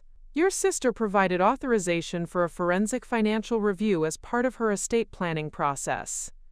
The room fell dead silent as the implications sank in. I hadn't just been documenting their requests. I'd been conducting a full investigation. Harrison continued. Ms. Rhiannon Thornfield, when you requested $3,000 for, quote, emergency car repairs in July 2023, you had recently deposited a bonus check for $12,000 from your employer. The, quote, emergency repairs were actually cosmetic upgrades that you documented extensively on your Instagram account. Rhiannon was staring at the financial documents like they were written in a foreign language. This is a violation of privacy. You can't just investigate your own family. I can investigate people who have been systematically defrauding me, I replied, which brings us to the most interesting discovery of all. Harrison opened the thickest folder yet. Mr. and Mrs. Richard and Delphine Thornfield, your repeated requests for business assistance were predicated on claims that the insurance agency was failing and your personal finances were in crisis. My parents exchanged a look that could only be described as pure panic. However, Harrison continued, forensic accounting reveals that the insurance agency has been consistently profitable for the past 4 years, generating annual revenues of approximately $400,000. Additionally, your joint savings and investment accounts currently contain over $230,000. The silence that followed was deafening. My parents, who had spent years convincing me they were on the verge of financial ruin, were actually quite comfortable. More concerning, Harrison added, is the evidence suggesting that funds provided by Mrs. Thornfield for, quote, business emergencies were actually used for luxury purchases and investment opportunities that excluded her participation. He laid out bank statements showing that my parents had used my money to purchase a rental property in Florida, the vacation condo they'd mentioned in the Facebook chat but had never officially proposed to me. You bought a condo, I said, my voice eerily calm, with my money, and didn't tell me. My mother tried to speak. Cassie, we were going to tell you. When? After you'd collected enough rental income to pay me back? Or were you planning to surprise me with an invitation to use our family vacation property? My father finally found his voice. It's not that simple. The condo was meant to be a family investment. An investment that I wasn't consulted about, didn't agree to, and was never offered equity in, despite providing the down payment, I interrupted. That's not a family investment. That's theft. But Harrison wasn't finished. The next revelation was the one that broke whatever remaining family bonds might have survived the evening. The most disturbing discovery, Harrison announced, involves coordination between family members to maximize Mrs. Thornfield's financial contributions while minimizing transparency about their actual needs. He pulled out what looked like a spreadsheet. This document was recovered from Mr. Donovan Thornfield's email account during the financial investigation. It's titled Cassie Management Strategy 2024. I had never seen this document before, and as Harrison began reading from it, I felt something cold settle in my stomach. The spreadsheet contains projected requests by family member, optimal timing for maximum success, and backup strategies if initial requests are denied. It also includes what appears to be a rotation schedule designed to prevent Mrs. Thornfield from recognizing patterns in the requests. Donovan was shaking his head frantically. We were just trying to be organized about family financial planning. Family financial planning that excluded the primary contributor, Harrison noted. But the most relevant entry is dated November 1, 2024, just 4 weeks ago. He read from the document, Thanksgiving Strategy. If Cassie becomes difficult about future contributions, implement social pressure protocol. Family unity vote may be necessary to demonstrate consequences of non-compliance. The words hit me like a physical blow. The Thanksgiving banishment hadn't been a spontaneous family decision. It had been a calculated punishment designed to bring me back in line. You planned this, I said, looking around the room at their stricken faces. The family vote, the Thanksgiving ban, telling me I was toxic.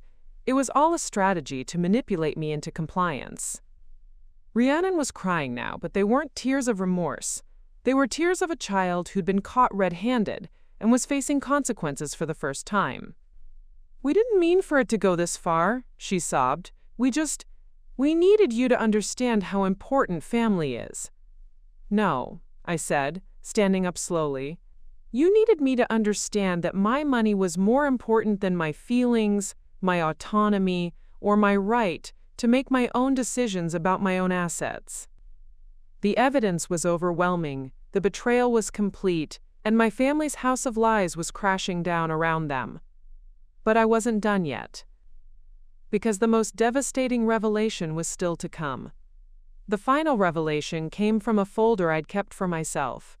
Harrison had delivered the legal evidence, exposed the financial deceptions, and revealed the coordinated manipulation.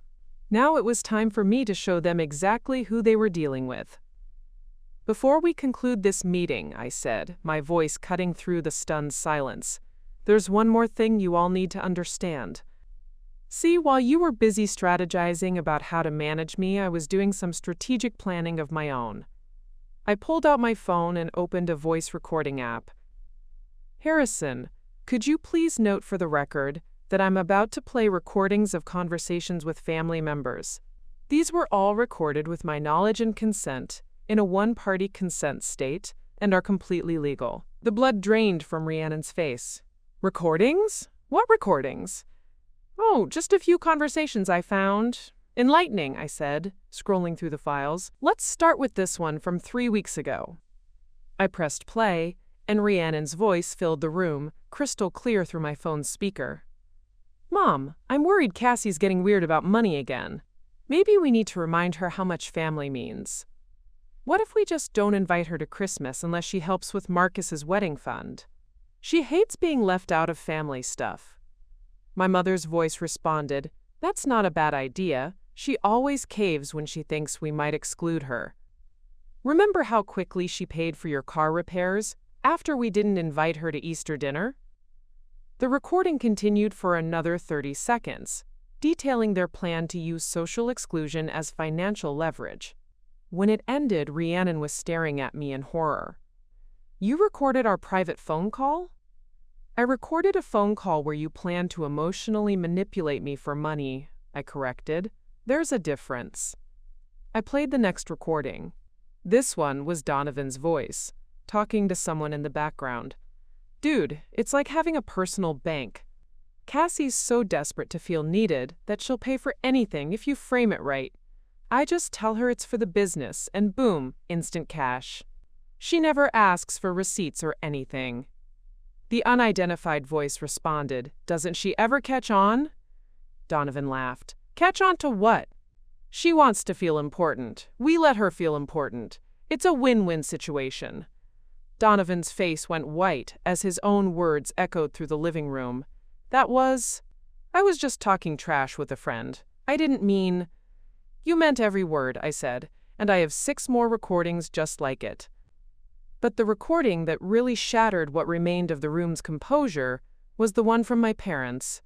I'd captured it during a Sunday dinner 2 months ago, when they thought I was in the bathroom, but I was actually standing just outside the dining room door. My father's voice. The girl's got more money than she knows what to do with, and no family of her own to spend it on. We're practically doing her a favor by giving her people to support. My mother's response. I just wish she'd stop asking so many questions. It was easier when she just sent the money and didn't want details. My father again. Maybe we need to be more direct about expectations. She's 34 and still single. What else is she going to do with all that money? At least this way it stays in the family. The silence that followed was absolute.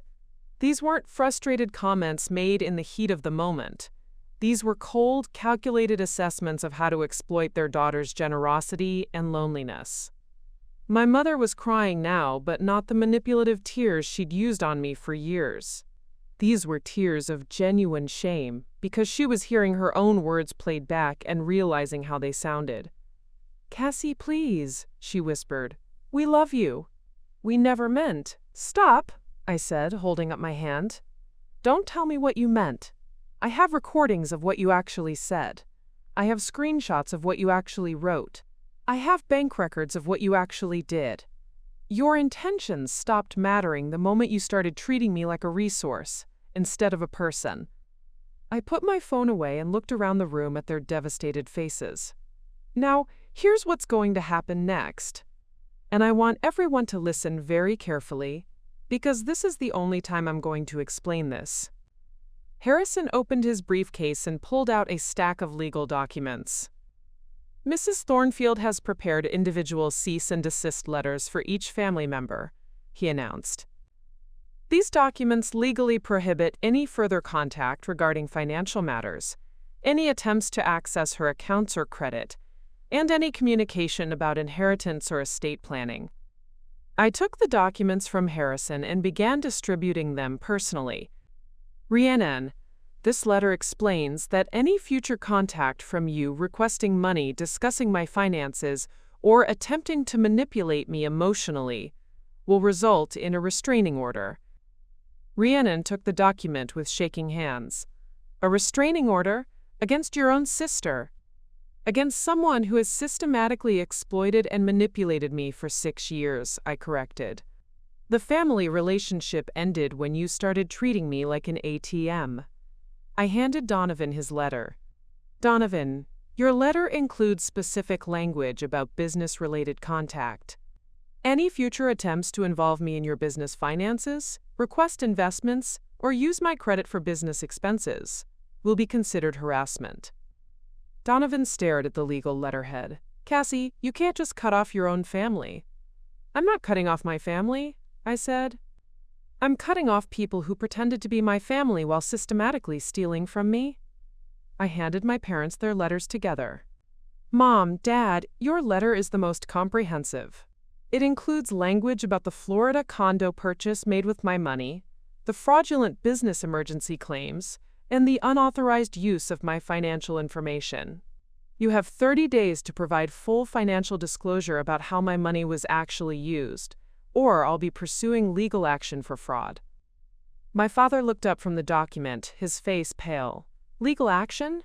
Cassie, we're your parents. You're people who committed financial fraud against me while calling it family love," I said. "The parent-child relationship doesn't give you legal immunity for theft." But I wasn't finished. From my purse, I pulled out one final set of documents. "These," I said, "are the real estate transfer documents for my grandmother's house." The family looked confused. My grandmother had left her small house in Riverside Gardens to me in her will, but I'd never done anything with it. The family had assumed I was keeping it for sentimental reasons. "I'm donating the house to the Meridian Bay Women's Shelter," I announced. "They're going to use it as transitional housing for women escaping financial abuse." The symbolism wasn't lost on anyone in the room. My grandmother's house, the one place in the family that had always felt safe and loving, would now help other women escape the kind of systematic exploitation I'd endured. There's a plaque being installed next week, I continued. It will read, "The Thornfield House for Financial Independence. Donated in memory of Margaret Thornfield, who believed families should protect each other, not prey on each other." My mother let out a sob. "Your grandmother's house. Cassie, please, that house has been in our family for 50 years. And now it's going to help families that actually support each other," I said. "My grandmother would be proud." I stood up and put on my coat. "Harrison will be in touch if there are any legal matters that require attention. Otherwise, this is the last conversation we'll be having about money, inheritance, or family obligations." Uncle Garrett found his voice one last time. "Cassie, you can't just destroy a family over money." I turned to face him directly. "I didn't destroy this family over money. You destroyed this family for money. I'm just refusing to be the victim of that destruction anymore." Rhiannon made one final attempt at manipulation. "What about holidays? What about family traditions? You can't just walk away from everything we've built together." "What we've built together," I repeated. "Rhiannon, I have recordings of you calling me pathetic. I have screenshots of you strategizing about how to manipulate me. I have bank records showing you spent my money on luxuries while claiming financial hardship. What exactly do you think we built together?" She had no answer. None of them did. "The cease and desist letters include contact restrictions," Harrison announced. "Mrs. Thornfield does not wish to receive calls, texts, emails, or visits regarding this matter. Any violation will result in immediate legal action." I walked toward the front door, then turned back one final time. "For what it's worth," I said, "I genuinely loved all of you. I would have helped any of you through real emergencies, real crises, real need. But you chose to exploit that love instead of reciprocating it. You chose to see dollar signs instead of a daughter, a sister, a family member who would have done anything for you." I paused at the door. "Now you get to see what your lives look like without me in them. All of them. Personal, financial, and otherwise." I walked out of my childhood home for the last time, leaving behind 34 years of family history and a room full of people finally understanding the true cost of their choices. The cold November air hit my face as I walked to my car, and for the first time in years, it felt like freedom. The silence that followed my exit from the Thornfield family was unlike anything I'd ever experienced. Not the uncomfortable quiet of family dinners where everyone was calculating their next financial request, but genuine, peaceful silence where nobody wanted anything from me. For exactly 4 hours. At 7:23 p.m. on Thanksgiving evening, my phone started buzzing. The first call was from my mother, then my father, then Rhiannon, then Donovan. I let them all go to voicemail. By 8 p.m., I had 17 missed calls and 43 text messages, ranging from tearful apologies to angry accusations to desperate pleas for one more chance to explain. I forwarded every single message to Harrison without reading them completely. The cease and desist letters had been very clear about contact restrictions, and I wanted documentation if legal action became necessary. But it was the voicemail from my mother at 11:47 p.m. that revealed just how little they'd actually understood about what had happened that afternoon. "Cassie, sweetheart," her voice trembled through the phone, "I know you're upset, and you have every right to be angry with us. But please don't do anything permanent when you're emotional. We can work this out as a family. Maybe we could set up some kind of structured arrangement where we discuss any financial requests through Harrison first. We could make this more formal if that would help you feel more comfortable. A structured arrangement."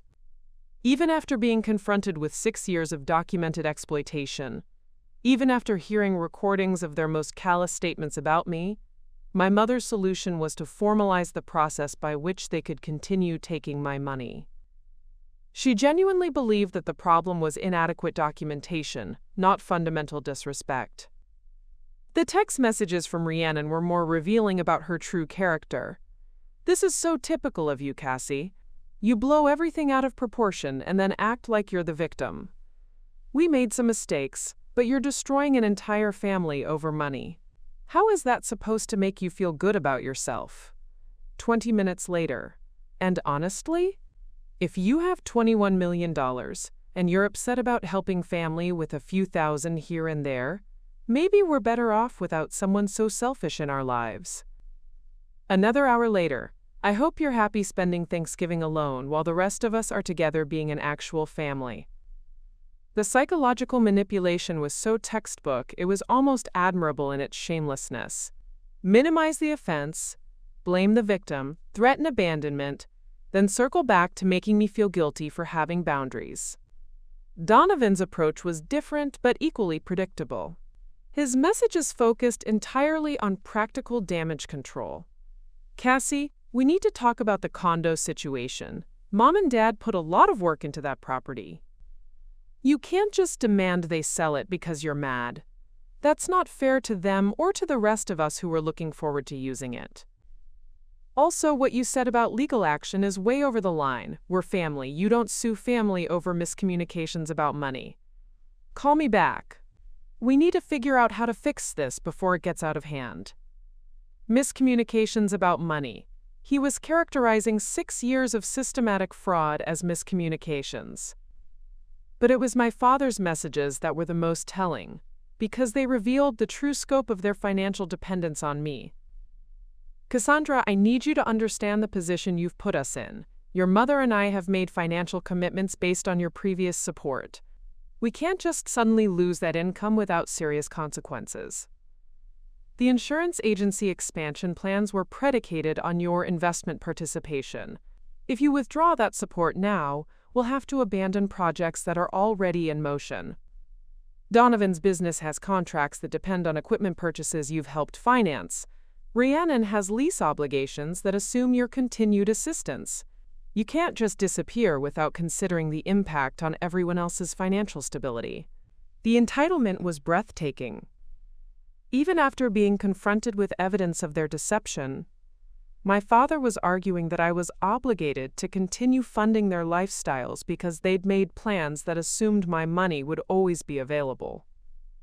They'd built their financial futures around my inability to say no, and now they were angry that the foundation of their plans had turned out to be another person's autonomy. But the most revealing communication came 3 days later, not from my immediate family, but from cousin Marcus, the one getting married, whose wedding fund had been used to justify their latest manipulation scheme. Cassie, his text read, I heard about what happened at Thanksgiving and I wanted you to know that I never asked anyone to ask you for money for my wedding. I actually told Mom and Aunt Delphine that I didn't want family members to feel pressured to contribute to anything. I'm really sorry they used my wedding as an excuse to put you in an uncomfortable position. Marcus's message was a revelation. The wedding fund scheme, the one that had appeared in their Facebook group chat, the one they tried to present as a family initiative, had been entirely fabricated. They'd used his upcoming marriage as emotional leverage without his knowledge or consent. I screenshot his message and forwarded it to Harrison. If they were willing to lie about the groom's involvement in their financial schemes, what else had they fabricated over the years? The answer came from an unexpected source. A week after Thanksgiving, I received an email from someone named Jennifer Patterson, who identified herself as Rhiannon's former coworker at Prestige Communications. Ms. Thornfield, the email began, I hope you don't mind me reaching out, but your sister gave me your contact information about 2 years ago when she was trying to arrange some kind of business investment opportunity. She told me you were looking to diversify your portfolio and might be interested in investing in a startup marketing firm that she and I were supposedly planning to launch together. My blood ran cold as I continued reading. The thing is, we never actually planned to launch a startup together. When I told Rhiannon I wasn't interested in leaving my current job to start a risky new venture, she said she understood completely. But then she asked if I'd be willing to play along with the startup story if she introduced me to some family members who might be interested in investing. She said it would help her secure funding for a different business opportunity and that I'd get a finder's fee if anyone actually invested. Jennifer continued. I said no, obviously, because that sounded like fraud. But I kept thinking about it, especially after Rhiannon left the company under some strange circumstances involving expense account discrepancies. I always wondered if she actually went through with the fake startup story. Did she approach you about investing in a marketing firm that she and I were supposedly starting? I stared at the email for a long time, trying to remember if Rhiannon had ever mentioned a marketing startup. Then I remembered the business opportunity she'd discussed 18 months ago, the one that would have required a small initial investment of $15,000 to get off the ground. I'd said no because the business plan seemed vague and the projected returns seemed unrealistic. Rhiannon had been disappointed but understanding, saying she'd find other investors. What I hadn't realized was that the entire business opportunity had been fabricated from the beginning. I forwarded Jennifer's email to Harrison with a note. Please add this to the fraud documentation file. But the most devastating revelation came from an entirely unexpected source, my own bank. 2 weeks after Thanksgiving, I received a call from Rebecca Chen, the fraud prevention specialist who'd been monitoring my accounts since I'd reported the unauthorized credit card usage. Ms. Thornfield, Rebecca said, I wanted to follow up on the family credit card situation you reported. Our investigation found some additional unauthorized usage that predates the charges you initially identified. She went on to explain that their forensic analysis had discovered a pattern of small, recurring charges that had been made to my accounts over the past 3 years. Charges so small and innocuous that they'd never triggered fraud alerts or caught my attention during routine statement reviews. The charges appear to be for subscription services, online purchases, and recurring payments that were set up using your card information but delivered to addresses associated with your family members, Rebecca explained. The total amount was staggering, over $18,000 in small, unnoticeable charges spread across 3 years. We can provide you with a detailed report showing every charge, when it was made, what it was for, and where it was delivered, Rebecca offered. Would you like us to file a formal fraud report with law enforcement? For the first time since this entire nightmare began, I felt genuinely shaken. The credit card charges I'd confronted them about represented just the tip of the iceberg. They'd been systematically stealing small amounts for years, counting on my wealth and busy schedule to keep me from noticing. But more than the money, which honestly was insignificant compared to my overall worth, it was the calculated nature of the theft that left me feeling sick. These weren't desperate people making bad decisions in crisis moments. These were predators who had studied my financial habits and exploited every opportunity to take what wasn't theirs. I asked Rebecca to send me the complete report and to file the formal fraud complaint. That night, I sat in my home office surrounded by evidence of 6 years of systematic exploitation, and I made a decision that surprised even me. I wasn't angry anymore. I was grateful. Grateful that I'd finally seen the truth about who these people really were. Grateful that I'd documented everything so thoroughly that there could be no doubt. No gaslighting, no convincing myself that I'd misunderstood their intentions. Most of all, I was grateful that I finally understood the difference between family and people who happen to share your DNA. Family protects you. Family celebrates your success. Family respects your boundaries. What I'd been dealing with for 6 years wasn't family. It was a sophisticated financial fraud operation run by people who happened to be related to me. And now, finally, it was over. 6 months later, I'm sitting in my new home office in Seattle, watching the rain fall over Whitmore Bay while I finish my morning coffee. The view is spectacular, floor-to-ceiling windows overlooking the Sound, Mount Rainier visible in the distance on clear days. It's the kind of view that used to make me feel guilty for having more than I needed. Now it just makes me feel peaceful. Moving to Seattle wasn't about running away from my past. It was about running toward my future. Meridian Financial Consulting had always operated primarily through remote work and travel anyway, so relocating the business was surprisingly simple. What wasn't simple was learning how to live without the constant background noise of family financial drama. The silence was jarring at first. No more midnight texts asking for emergency transfers. No more Sunday dinners spent calculating who would approach me about what crisis. No more carefully worded conversations designed to make me feel guilty for having boundaries. Just quiet. I spent the first month in Seattle wondering if I'd made a mistake. Not about cutting off my family. The evidence was too overwhelming for any doubt about that decision, but about whether I was capable of building a life that wasn't defined by other people's needs. Turns out I was more than capable. The first sign came when I realized I'd gone an entire week without checking my phone obsessively. For years, I'd been conditioned to expect crisis communications from family members, emergency calls, urgent texts, guilt-inducing voicemails that required immediate attention and financial response. In Seattle, my phone was just a phone. It rang for business calls, friendly check-ins from actual friends, and occasional updates from Harrison about the ongoing legal matters back in Millbrook Hills. Speaking of Harrison, the legal aftermath of Thanksgiving had been more extensive than either of us anticipated.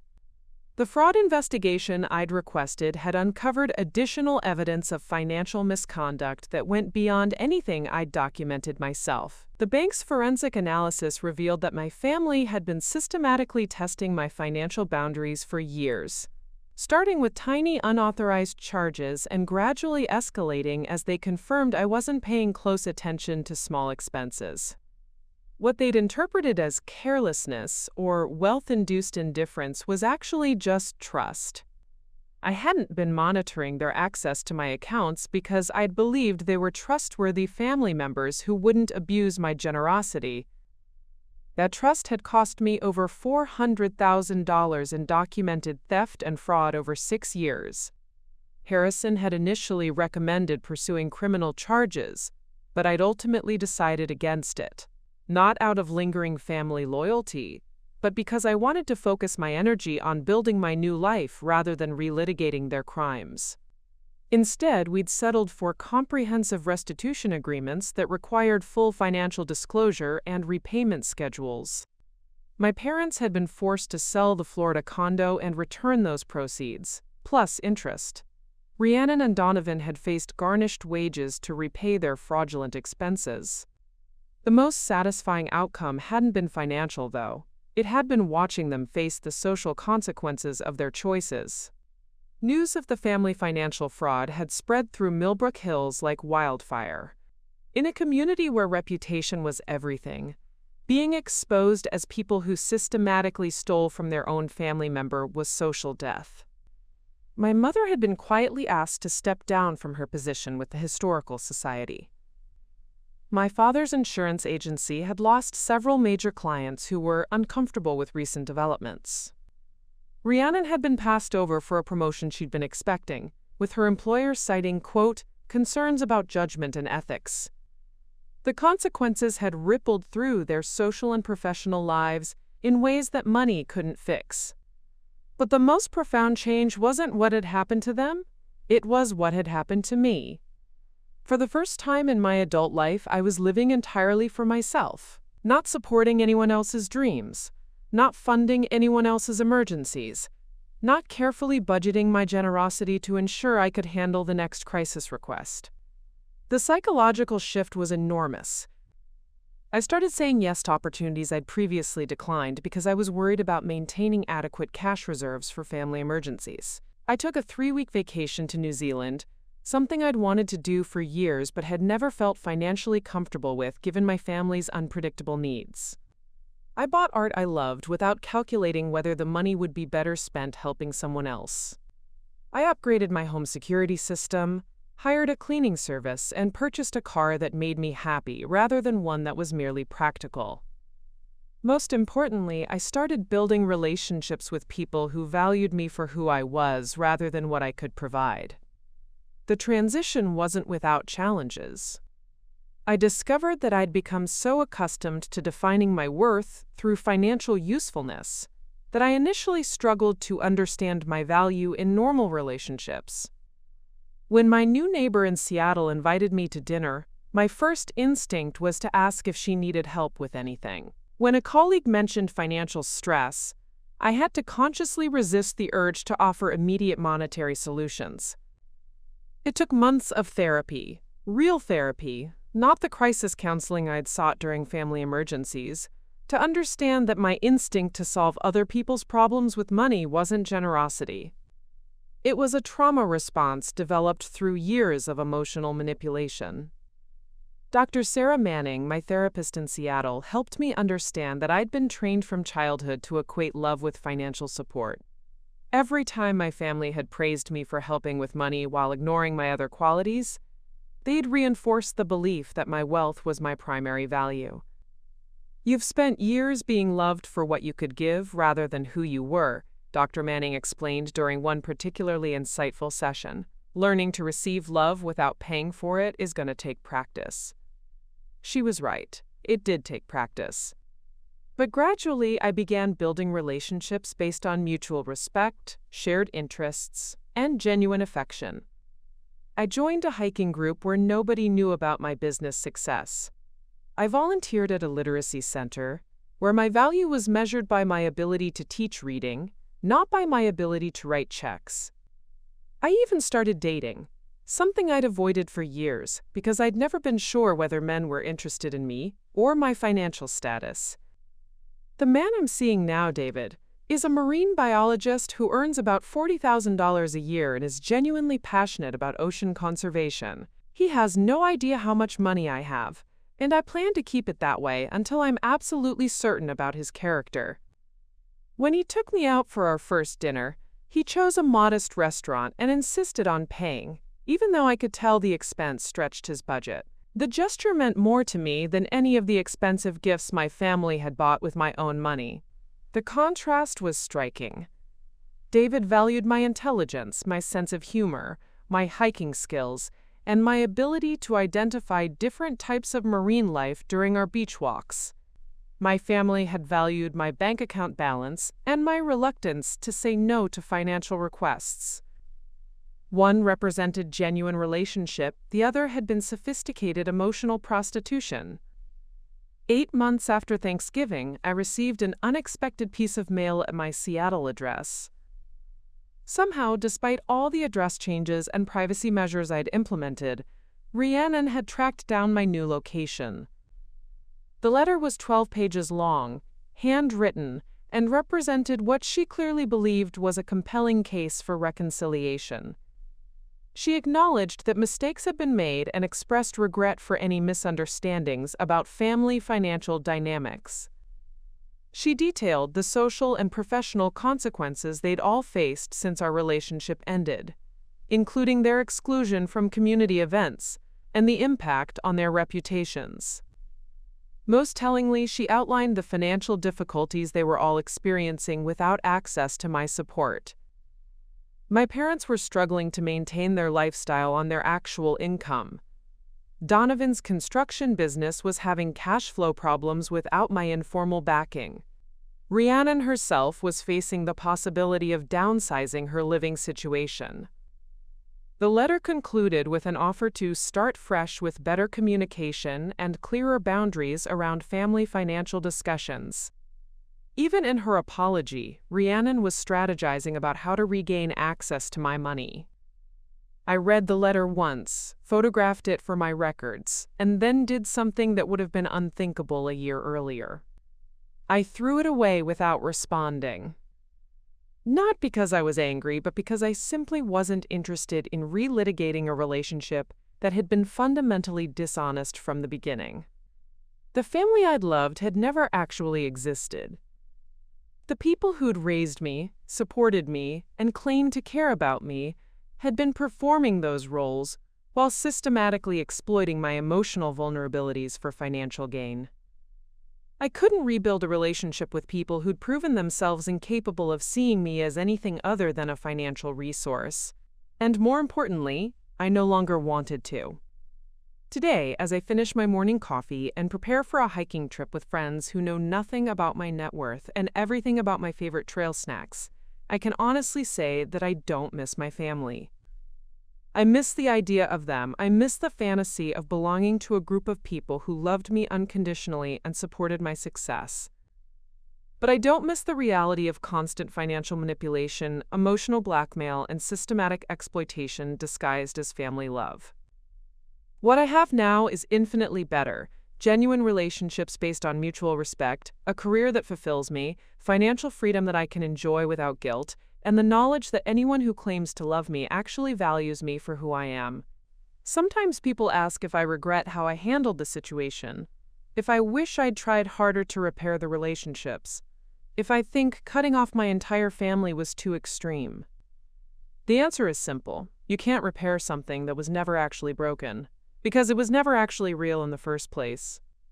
What happened at Thanksgiving dinner wasn't the destruction of a family.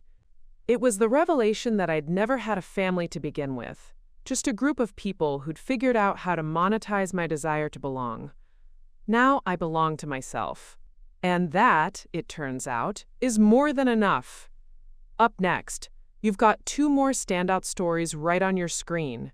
If this one hit the mark, you won't want to pass these up. Just click and check them out.